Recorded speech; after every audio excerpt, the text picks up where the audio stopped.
민주당이 지금 송곳 검증을 벼르고 있는 후보자가 있죠. 자녀들의 의대 편입학과 관련해 의혹이 이어지고 있는 정호영 보건복지부 장관 후보자 이야기입니다. 정 후보자는 어제 기자회견을 열었습니다. 이 자리에서 각종 의혹에 대해서 부정은 없었다라고 입장을 밝혔죠. 분명한 사실에 근거하지 않고 불필요한 염려를 야기하고 있어 정확한 사실을 설명드리기 위해 이 자리에 섰습니다. 심사위원 배정은 시험 당일에 추첨으로 무작위 임의 배정하게 되어 누가 심사를 하게 될지 알 수가 없습니다. 공과대학에서는 특성상 학부생이 논문에 참여하는 경우가 종종 있으며 이런 사례가 유일한 것도 아니었습니다.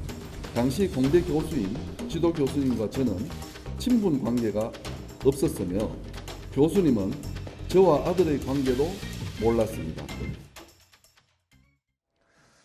정 후보자 이 39쪽짜리 해명 책자를 배포해서요. 본인과 관련된 의혹에 대해서 조목조목 적극적인 해명을 했습니다. 가장 논란이 된 자녀 경북대 의대 편입 특혜 의혹에 대해서는 지인에게 청탁을 할 수 없는 구조다라고 설명을 했습니다. 경북대병원 봉사과정 특혜 의혹이나 아들이 대학생 때 연구 참여해서 특혜를 받았다라는 의혹도 모두 부인했습니다. 자, 정호영 후보자의 기자회견에도 불구하고 이번 해명이 미진했다라는 지적이 계속 이어지고 있는데요. 의사 출신 민주당 신현영 대변인은 자교 출신 의대 교수 비율이 80%가 넘는 경북대에서 정 후보자와 인연이 없는 면접관이 드물었을 것이다 라고 지적했습니다. 또 자녀 봉사활동 의혹이나 아들 연구원 병행 의혹과 관련해서도 출퇴근 기록 등 해명을 뒷받침할 만한 객관적인 자료를 제시하지 못했다라는 점도 지적을 했습니다. 장관 후보자가 기자회견까지 여는 것 자체도 이례적인 상황인데 정 후보자는 교육부에 조사를 요청하기도 했습니다. 정 후보자의 직접 해명에도 이 말로만 해명한 것 아니냐라는 지적이 나오는 상황인데요. 일단 장 변호사님은 어떻게 들으셨습니까? 저 해명이 좀 충분했다고 보십니까? 오히려 논란의 소지를 좀 남겨두는 어제 기자회견이었다라는 생각이 듭니다. 이게 두 가지로 요약이 되는 것 같습니다. 이를테면 정량 지표, 그러니까 본인의 딸 아들이 탭스 성적, 학부 성적 상당히 우수했기 때문에 객관적인 지표상 문제가 없었다. 두 번째, 면접은 면접관이 그 당일날 선정이 되기 때문에 어떤 특혜가 개입할 요소가 없었다라는 것인데 전제의 경우 기본적으로 의대에 편입을 신청할 정도의 학생들이라면 모든 객관적인 지표가 이 정 후보자의 아들, 딸보다 많이 뒤처지거나 하진 않을 겁니다. 그렇다면 두 번째, 면접의 그 우연성에 기대어 있기 때문에 개입할 여지가 없었다. 기본적으로 면접관은 경북대 의대 교수님들이 기본적으로 한 축을 이루고 있습니다. 거기서 우연적인 요소가 개입했다라고 하더라도 지금 드러나는 사정들, 그 딸과 아들이 면접에서 아주 거의 만점에 가까웠기 때문에 그 만점을 받지 않고 다른 고사장에서 받았던 그런 점수를 받았다면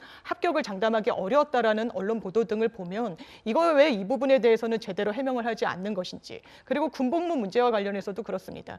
군복무와 관련해서 국회가 지정하는 어떤 병원 등에서 들여다볼 수 있도록 협조하겠다라고 이야기했지만 척추 질환이 있었다고 했지만 응급 환자들을 구조하는 이렇게 이송을 시키는 그런 업무에도 자원봉사를 했다. 그 앞뒤가 안 맞는 부분이 있어서 전혀 해명이 이루어지지 않았다고 보여집니다. 자, 정 후보자의 이런 해명에도 불구하고 이 자녀 의대 편입학 관련 의혹들은 추가로 계속 이어지고 있습니다. 앞서 정 후보자의 딸이 편입시험 구술 평가를 볼 때 정 후보자와 인연이 있는 평가위원 3명이 모두 만점을 줬다는 사실이 보도되면서 논란이 됐죠.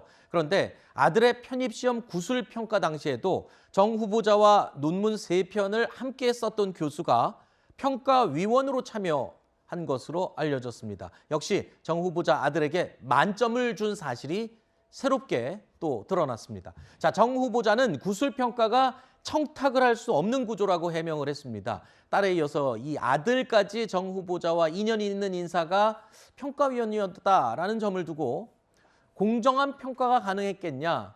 이런 의혹 충분히 가능할 것 같습니다. 국민의힘 내부에서는 지금 어떻게 의견이 나오고 있나요, 지금? 네, 물론 이제 저도 이제 정 후보자의 해명을 꼼꼼하게 살펴봤는데 네. 뭐 본인 입장에서는 굉장히 억울한 부분도 있을 수도 있겠다라는 생각도 듭니다. 그렇지만은 지금 이제 우리 국민들께서 윤석열 정부에게 기대하는 것은 단순히 불법만 아니면 된다라고 해서 사안의 처리를 뒤로 미루는 게 아니라 조금 더 국민들의 눈높이에 맞는 실질적인 공정을 확보해달라고 하는 요청이 있는 것이거든요. 그래서 저희 국민의힘에서도 물론 정 후보자가 개인적으로는 조금 억울한 부분들도 있다 하더라도 여러 가지 국민적인 의혹이 제기되고 있는 이상 어느 정도 정 후보자에 대해서 좀 거취를 결정하도록 해야 되지 않겠느냐라고 하는 목소리들이 많이 나오고 있는 그런 상황입니다. 네. 조금 전에 제가 만점이라고 언급을 했는데 만점에 가까운 19점, 그러니까 20점이 만점인데 거의 만점에 가까운 점수를 받았다라는 사실로 제가 정정을 하겠습니다. 자, 정호영 후보자는 이런 기자회견과 함께 자진 사퇴는 없다고 못을 박았습니다. 그렇다면 윤석열 당선인의 의중은 어떨까요? 오늘 오전 배현진 대변인의 이야기로 확인해 보시죠. 별다른 말씀은 따로 없으셨고요. 차분하게 이 과정들을 지켜보고 있는 중이시고 교육부 감사, 그다음에 병원 재검 등등 여러 가지 문제가 발생하면 수사까지 스스로 의뢰하겠다라고 이야기를 하셨기 때문에 이 검증의 시간은 이제 국회 청문회로 좀 지켜봐 주시면 좋을 것 같습니다. 청문회 자리를 통해서 국민의 눈높이에 맞는 적합한 적임자인지 그것을 판단해 주시면 좋을 것 같습니다. 네, 결국에는 청문회까지 지켜볼 필요가 있다. 청문회에서 어떻게 처리가 될지 계속 기다려봐야 될 것 같습니다. 자, 그리고 윤석열 당선인 최근에 어떤 시간을 보내고 있을까요? 어제 여의도 순복음교회에서 열린 부활절 예배에 참석한 것으로 확인이 됐습니다. 거기에 주말 이틀 동안 배우자 김건희 여사와 함께 반려견을 데리고 자택 인근 공원 그리고 한강공원 인근 등을 산책하는 모습이 카메라에 포착이 됐습니다. 자, 윤 당선인은 정 후보자의 논란과 관련해서는요. 부정의 팩트가 확실히 있어야 하지 않겠냐 이런 말을 하기도 했는데 자, 윤 당선인이 먼저 사퇴 요청을 하거나 하기보다는 여론의 추이를 지켜보겠다. 이런 해석이 가능할 것 같습니다. 일각에서는 의혹이 계속 늘어나고 특히 제2의 조국 사태다 이런 말까지 나오고 있는데도 정 후보자 의혹을 관망만 하다 보면 글쎄요, 이 윤 당선인이 강조하는 공정과 이 상식 이 부분에 심각한 이 흠집이 나는 게 아니냐 이런 말들이 나오네요. 그렇죠. 스스로 본인이 내세웠던 공정과 상식의 가치를 훼손시키는 거죠. 지금 조국 전 장관이 끊임없이 소환이 되는데 조국 전 장관 수사가 저는 대한민국의 기준이 돼서는 안 된다라고 생각합니다. 굉장히 전방위적으로 한 가족을 샅샅이 털었습니다. 중학교 때 일기장까지 압수수색 대상물에 포함시키지 않았습니까? 저는 이게 기준이 돼서는 안 되지만 이 기준에 예외가 되는 그러니까 이 기준이 적용돼야 되는 대상은 윤석열 당선인과 그 초대 내각 인선의 후보자들이라고 생각합니다. 왜냐하면 본인들이 세운 기준이 있기 때문에 그렇다면 본인이 내세웠던 공정과 상식의 기준에 부합하도록 인선을 했고 인선 이후의 잡음에 대해서는 그 기준대로 답변하고 국민들께 양해를 구하고 설명을 하고 있는가? 전혀 그렇지 않습니다. 계속해서 의혹이 나오고 있음에도 불구하고 윤석열 당선인 하는 이야기는 부패에 어떤 팩트가 없다라는 것입니다. 사실상 국민들의 어떤 의혹의 문제 제기에 귀를 막고 있다라고 보여지는 부분입니다. 네. 조금 전에 갑자기 정호영 후보 이야기를 하다가 윤석열 후보 당선인 죄송합니다. 당선인이 산책하는 사진을 보여드려서 왜 저러나 싶은 분들이 계실 것 같아서요.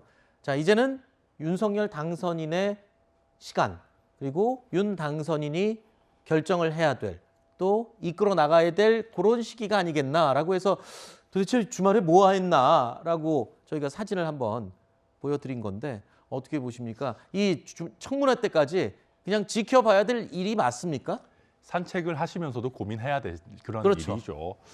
그런데 저는 글쎄요. 물론 이게 참 어려운 일입니다. 뭐 의혹만 있다고 해서 무작정 다 사퇴하라고 할 수는 없는 일이고 그렇다고 해서 팩트가 완전히 밝혀질 때까지 기다리자라고 하는 것도 현실적으로 말이 안 되죠. 그렇게 하다 보면 장관 뭐 임명이 되고 마니까요.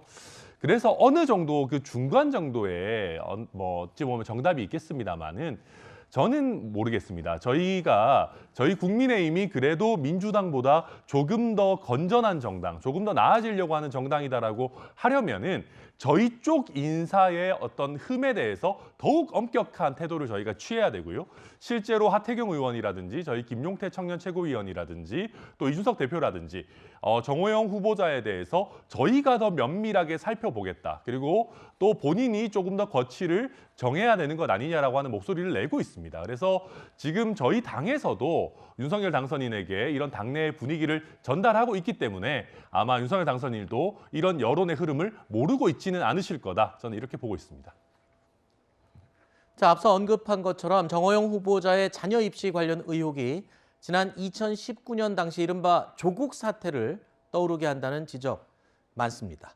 자, 윤 당선인 측의 이야기 일단 들어보시죠.